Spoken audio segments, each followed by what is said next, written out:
You've lived a great life and done well for yourself. But what mark will you leave on the world? How will you inspire future generations? Stan Miller and Beth Hand have helped thousands of people answer exactly those questions. If you've ever wondered, what will be my legacy? You're in the right place.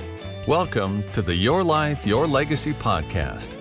Now, here are your hosts, Stan and Beth.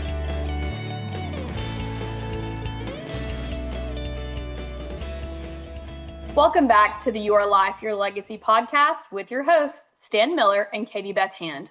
Our guest today is the creator of the H3 Project, which strives to creatively address the issue of homelessness and human trafficking in Washington, D.C.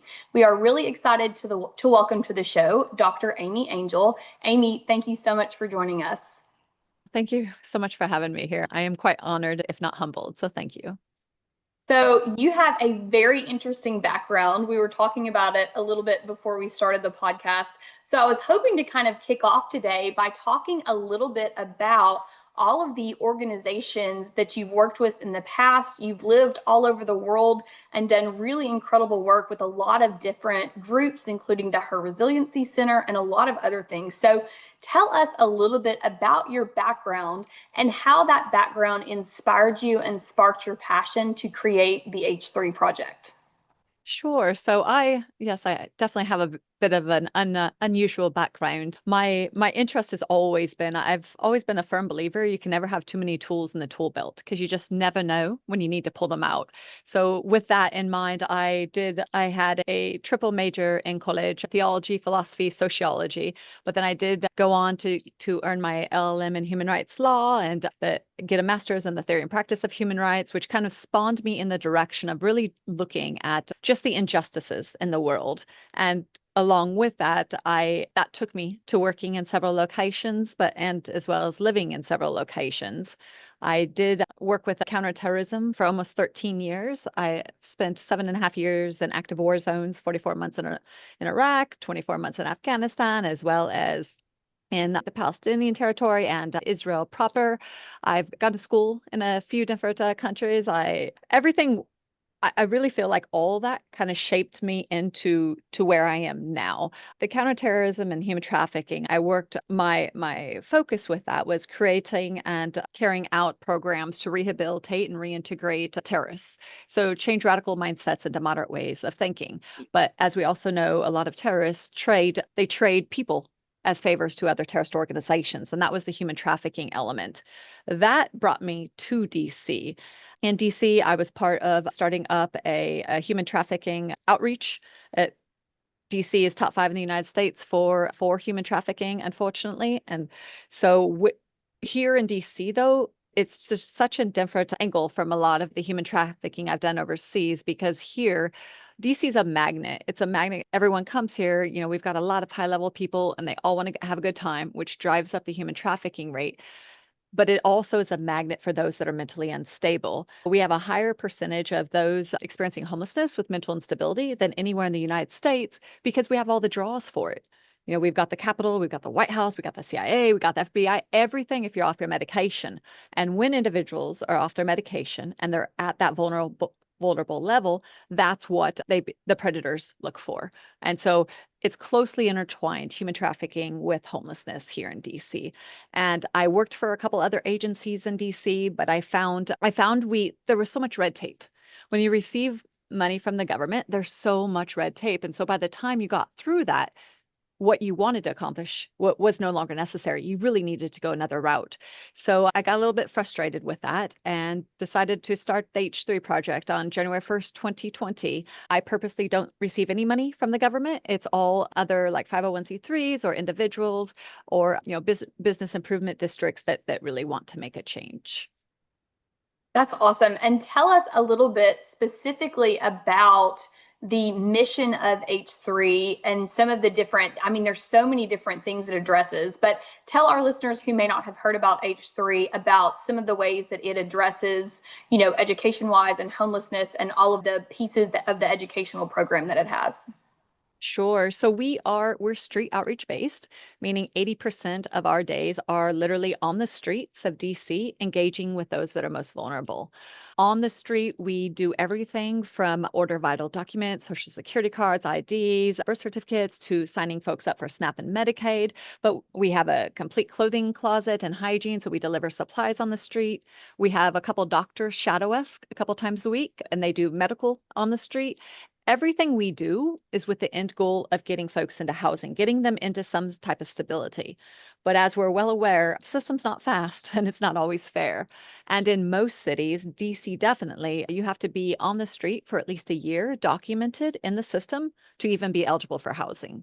The what we found is that the longer someone is outside, that the more challenges that individual develops, because that all those layers of being outside, of having to survive day to day, impact a person's mental health as well as their physical health. So we operate on a holistic approach. One size does not fit all. That was just another frustration working at other organizations where, well, this is the way we do it. We've got to go this step and this step. Well, it's not about us. It's really about them, right? They're only going to be as successful as we give them an opportunity to express what they need and what they want. And yes, we'll still work on the other things, but let's customize it and operate in that holistic approach so that we're meeting people where they're at instead of expecting us to meet them where we want them to. I love that. And I especially love that you just mentioned the holistic approach. When I was doing my research on H3, that was one of the first things that really came to mind because I was looking at the statistics. And for our listeners today, we'll link the website for you, but you can actually go on the website and they have a very detailed listing of the statistics that they have from 2024. And it's neat because it's amazing to see how many people you were able to help and the way you were able to help them. So it lists out, we had over 1,500 people with basic necessities provided and vital documents that were ordered and Narcan administration for overdose reversal. Narcan is something that is becoming more and more common kind of around the US to have that. So I love that that's part of the program, and helping people with SNAP and Medicaid application and housing matches and housing wish list items and family reunifications, which is so important and so difficult in the homeless community. And then a lot of individuals that you did training for as well. So I was just really impressed with the different facets that you guys really work through on. We're not just getting people housing, which is important, but we're also getting them housing and then some of these training and basic needs that they are going to have to be successful living in housing long term. So I was just really impressed with all of the statistics and all of the different things that you guys are able to provide just out on the streets trying to help. What are your thoughts on that, Stan? Well, I'm just sitting here thinking about how ignorant I am about the the mission that you serve, about homelessness and about human trafficking. So I'm sitting here putting myself in the shoes of someone in our audience who's listening to this podcast now. So I'm going to give voice to questions I'm thinking they may be asking. So I'm going to be the guy that steps out and looks ignorant so they don't have to. Fair enough. Mhm. So specifically relating to human trafficking, I'm familiar with that term, but beyond being familiar with the words, I don't really know what that means. I don't know who the victims are. I don't know what. I guess when I think about human trafficking, I sort of think of women being brought into the country to be used in some sexual situation, but I don't know if that's the truth or not. Who are the victims of human trafficking? What drives that? Yeah, so it can be anyone can be a victim. It's really human trafficking has three elements. It's taking control of someone through force, fraud, or coercion. It can be oftentimes, it's a great question because oftentimes we think that human trafficking, you have to cross like a national border. It's people from other countries coming here. But literally, Right. this is people that can be in your town that are being trafficked, that are being exploited, and they're not free to leave either through that force, fraud, or coercion element. And it's not just again, a lot of times when you hear about it, you hear just about like the sex trafficking. But bigger than that, is the slavery component. It's considered modern day slavery. There is more labor trafficking than there actually are those that are sex trafficked. Both are absolutely horrific and both are 100% against international law. But it is, you start finding out once you learn the signs and symptoms of someone being trafficked, you can't unsee them. And our headquarters is in Union Station in DC, right across from the Capitol. We have over 70,000 people who come through here every day via metro or on foot or Amtrak or on the buses. And so just recognizing those is a big part of the battle because then you can take action. So, give me an example. You're saying slavery. Is there an industry that that's predominant there? What are people enslaved to do? A lot of housekeeping, and that's kind of worldwide, where people are promised jobs, for instance, and then when they get there, their passport is taken and they are told, especially if they're in another country, they're told that if they tell anybody, that they will have them deported, or they know where the family lives, they will kill the family. We have a lot of even though maintenance, it's all, if they get money, it's a very small amount and it's under the table, but it's often through that fear factor where if you don't do what I tell you, someone you love is going to be hurt. So, how can somebody such as myself be aware of the potential of this occurring? So, if my wife and I are having a conversation about hiring somebody to be a housekeeper, how do we know we're not inadvertently contributing to the problem?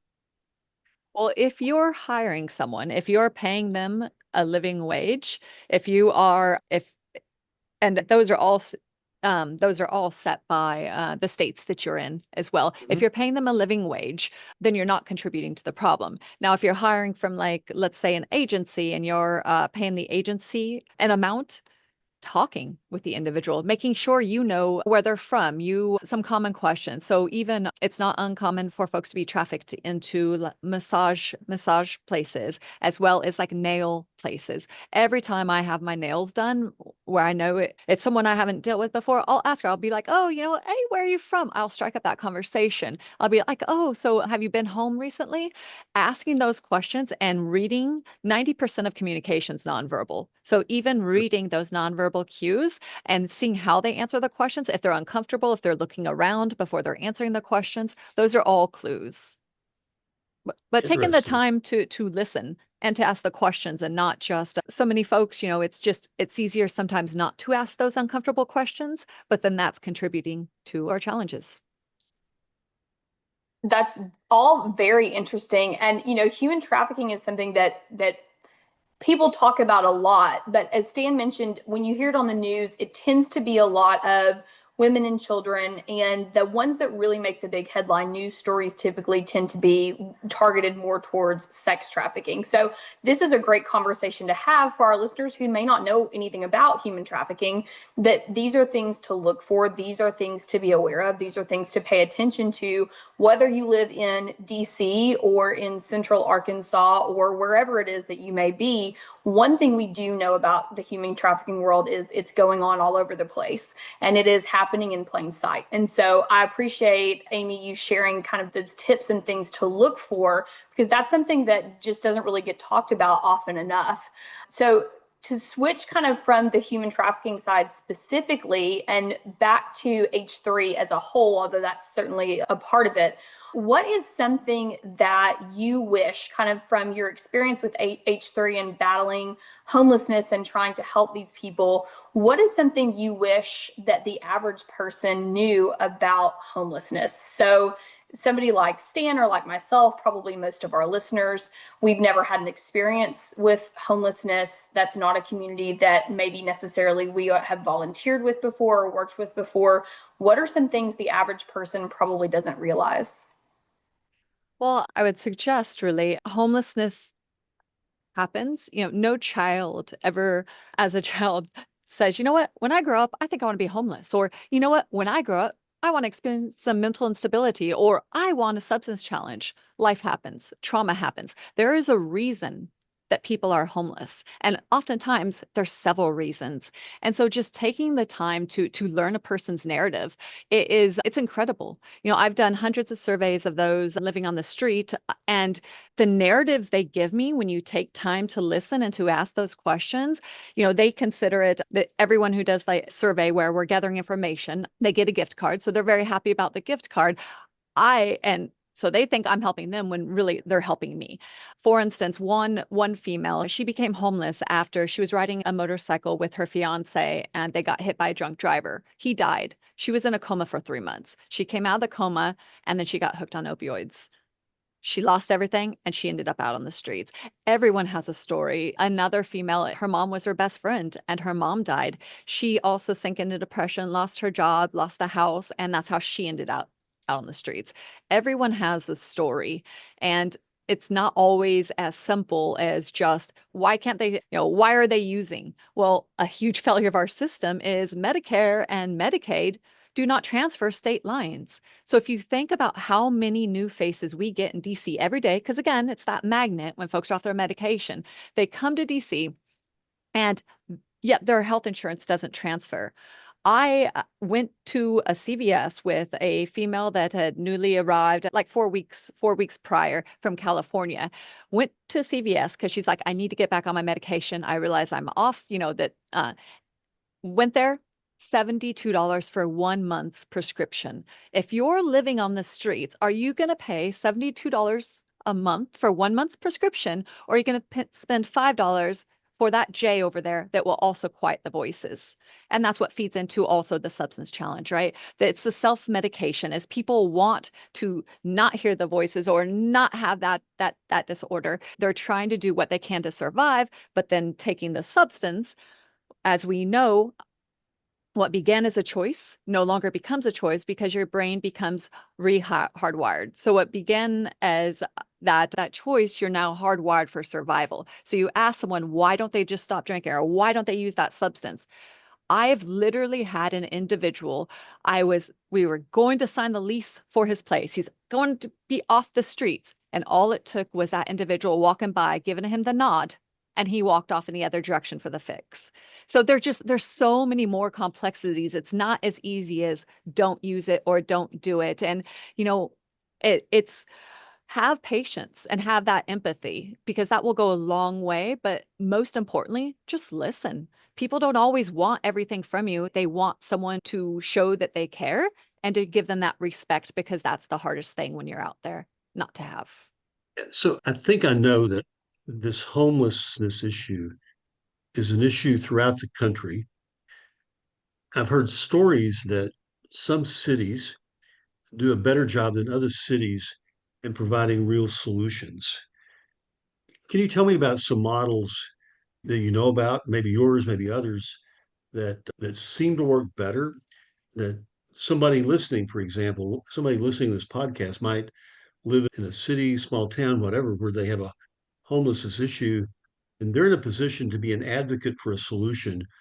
What templates, what models can we look at that give us the best clues for the best answer? Sure. So I have done a quite a bit of research even on tiny homes and tiny communities. I have found that a lot of times it's all about, okay, housing first, housing first. I don't necessarily think that's the best approach. I think that's a approach and it should be a component of every approach. But you have to do the wraparound services. So in my experience, those best practices is as we had that transition place, so let's put them in that tiny place, that place where they can be safe while we're waiting for the more permanent solution, because that should just be a temporary solution. But while we're doing that, we have to address the mental and the physical well-being. We need to make sure that they're getting the medication that they have. If they are on substances, that they have that support to get off the substances. I see a lot of folks falling through. Once they're housed, they're like, oh, they're good, they're housed. No, no, a house is great, but a home is somewhere you want to show off. You feel happy, you want to invite people over, but it takes a lot of work to make a home. And more importantly, not just the items in the home, everything from silverware to shower curtain to toilet plunger, all those things are very, very costly and they don't get those. But more importantly, the mental state. You take someone off the street, and this was brought to me in 2020. I helped house an individual named Jamal. Jamal had been shot 17 times. He's in a wheelchair. Finally got him a placement, and ADA apartment, and yet he kept coming back to Union Station. I'm like, Jamal, what are you doing? You're housed now. You don't have to be out here. And he looked at me. He's like, Amy, I'm bored. And you think about it, you take someone from all this hyperstimulation where everyday survival, every day's a hustle, and you put them in this quiet place with just their thoughts and don't think about how to create a welcoming place for them, they're not going to be successful. So that's also why we've got all the housing wish lists fulfills, because what I found out is we give them a list of the basic stuff you need, but then we have those 5 lines, and those 5 lines are a gift, because what would make you happy in your place? For Jamal, it was a PlayStation. Got him a PlayStation, have not seen him since. Someone else, it was an art set. Someone else, she liked to do nails, got her all the stuff for nails. Now she does nails, generates income, and she's happy. Someone else was a tattoo kit. Before he's incarcerated, he did tattoos, and in fact, he told me I could have his first tattoo, but I politely declined. I'm like, let's go ahead and get all your friends theirs first. But now he's an amazing artist, does tattoos, and generates an income. So it really is, it's got to be the whole person. And so often I feel as if folks just want to check those boxes. And we're dealing with people. We can't be just checking boxes. So we have to do a multifaceted approach. How important is finding productive work for the homeless person? Is that a part of the solution? 100%. Busy minds don't find ways to get into trouble, and they feel honored and they feel respected. I am also a CPR, first aid AED instructor through American Heart Association because, well, first off, I think everyone should have that certification free and it's so expensive. I hold community classes where I train the community as well as like staff at local businesses, but also have the homeless take it, because if a homeless has the certification to get employment, they have a much higher chance of being employed, right? And my first one, I had two of the individuals, they were living out on the street and they really wanted to take the class, and it's 5 hours, so it's a commitment. But they're like, Amy, you sure we can take this? I don't have a high school diploma. I'm like, it's all right. I got you. And they did it. And best yet, the one who said that to me, who I've known for several years, and he is housed now, but 4 weeks after he took that training, he gave CPR to someone who stopped breathing, an Amtrak passenger, not another homeless person, an Amtrak passenger. And he was calm. He was collected. If he was the only one who learned from my class, I'm good. It was amazing. So employment's incredibly important.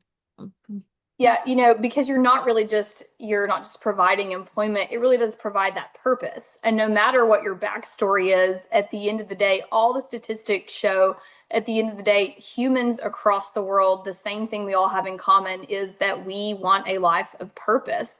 And so I love with H3, I love that you're doing the classes, first of all, for first aid. And so those are classes I've taken. We did ours through the American Red Cross. So I have certification through that. And it makes me feel more comfortable. I'm a mom. We watch other kids from the neighborhood. I volunteer at different programs in our community. I volunteer at church. And just knowing that I have those skills on deck, God forbid I ever need them. But if I do, knowing that I am trained for that gives you a sense of peace and calmness in those stressful situations, just like the guy that you were talking about. He was calm, he was collected, there was an emergency, and he handled it. What an incredible piece of his story you've now created. He's a hero, he's saved a life. And so I love that's part of the program as well. One of the things that I really like about H3 is the way that we talked about how it addresses things holistically, which is wonderful. But I think the average person who maybe has not experienced homelessness or really dealt with anyone from the homeless community doesn't realize how difficult it can be to get a lot of the paperwork and identification, and all of us have dealt with government programs. All of us have dealt with the government. We've all stood in line to get a driver's license somewhere, and we've all been to the DMV and all of those things. And you know what a headache that is for the average person who has a file folder in their tidy home with all of the paperwork that they need. So one thing that really impressed me about H3 is how much you guys really help people coming off the street, and help them get, documents that they need and file for some of these programs that are out there. Without guidance and things like that, I would imagine coming off the street, some of those hurdles that are set would be borderline impossible. What is your experience with that? Absolutely. It's especially with the mental instability piece, that the paranoia, I mean, that the folks are living on the street, they don't go to the day centers, they don't go to the shelters for reasons. In some cases, it's the rules. Other cases, it is because of their mental state. Like, if I go into this place, they're going to put a tracker in me, or actually they're just going to steal my kidney. There's a lot of various factors that prevent people from going into places. So we go to, and that's why we meet them where they're at on the street and bring the doctor. The doctor we work with is amazing. She's even taken staples out of someone's head right there on the street because he was afraid to go back to the hospital. But we go with them. We ride with them on the metro or the bus to the DMV in order to get those documents. Wherever they've got to go places, we're there, because sometimes it's scary to advocate for yourself in those locations. And as you rightfully said, even the language, sometimes some of the government documents I read, I'm like, I've got to reread them because they're not written for everybody. Right. And you are very well educated. I mean, you are well suited. And sometimes still you look at documents or the way a question's phrased or the ridiculous filling out government paperwork in what a normal company would ask you in 5 questions. If it's a government document, it'll be 15 pages, right? And that starts to feel overwhelmed. So I love that your group goes with people to help them with these things, not only to help them with the actual documentation, but I imagine you guys have already built that level of trust. And so being able to go with someone that maybe is paranoid or has had a bad experience or is afraid that something bad is going to happen, I would imagine that goes a long way in providing comfort that might otherwise be a real blockage if you weren't there to them getting whatever paperwork or documentation they're needing. It is. They often will wait for the person they've built the best relationship with, even if that person's off that day or on vacation, so that they want that person they trust.